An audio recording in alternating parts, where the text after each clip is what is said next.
Looking for a fast project that uses these flying geese units? Or maybe you're new to sewing and want to work on your sewing and quilting skills while completing a nice summer throw or table topper. It's an easy project for beginners as there's very little piecing involved.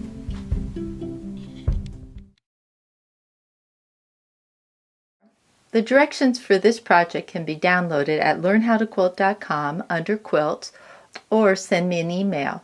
This project requires about 1.5 yards of 2 different fabrics, or 2 3/4 yards of one fabric. I didn't use batting inside my quilt, but it would work up nicely if you want a warmer quilt. This is a smaller version of the same quilt, but with batting. You also need 14 3x6" flying geese units. I've posted links below to videos showing different methods for making these geese. If you don't want to make up flying geese units, try using leftover 6.5" squares.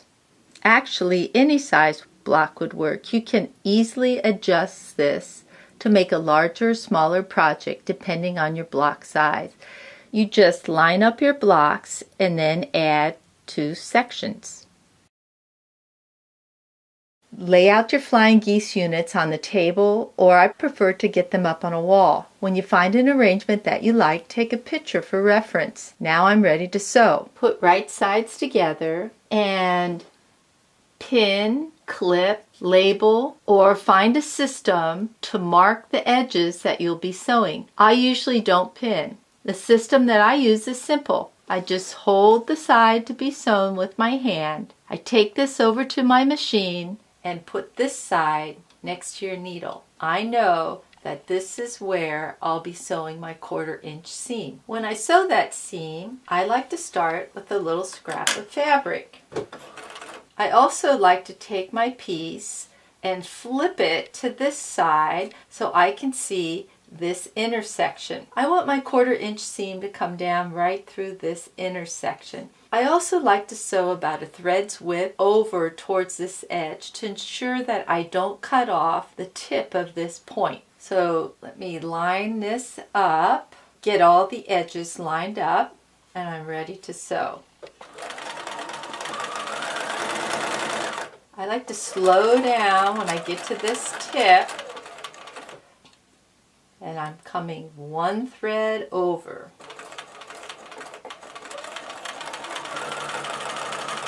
Before I open it, let me show you again. Here's that intersection, and I'm just over 1 thread in this direction. You open this up, looks good. I'll press away from that point in this direction. I'll continue sewing all the geese together in this manner.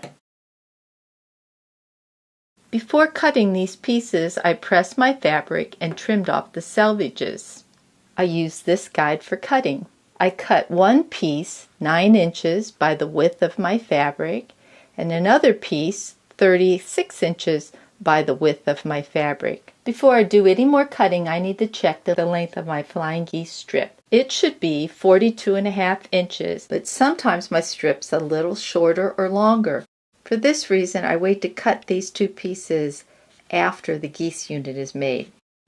Instead of measuring the strip, I find it easiest to lay out my strip and my 2 sections of fabric, line them all up, and then cut the excess off at the end.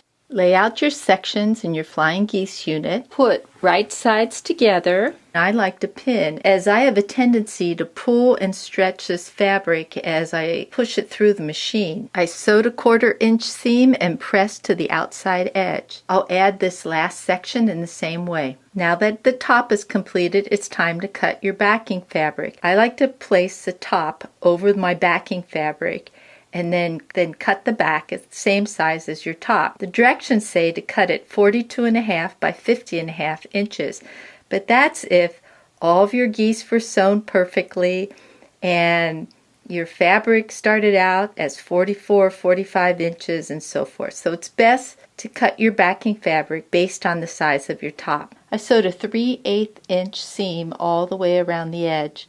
I left about a 5 inch section open for turning. I clip these corners to make it a little bit easier for turning. Then I'll turn it inside out and press. Here's my completed project. I top stitched 1/4 inch around the edge, making sure to close that opening so I didn't have to do it by hand. Now I have a nice lightweight throw or a table topper. If you would like to learn another method for making these flying geese, check out our video on paper piecing triangles. You'll find the video and the patterns at learnhowtoquilt.com under Beginner Basics. Scroll down to paper piecing and click on triangles. Thanks for watching. Please click on the like button and share with your friends.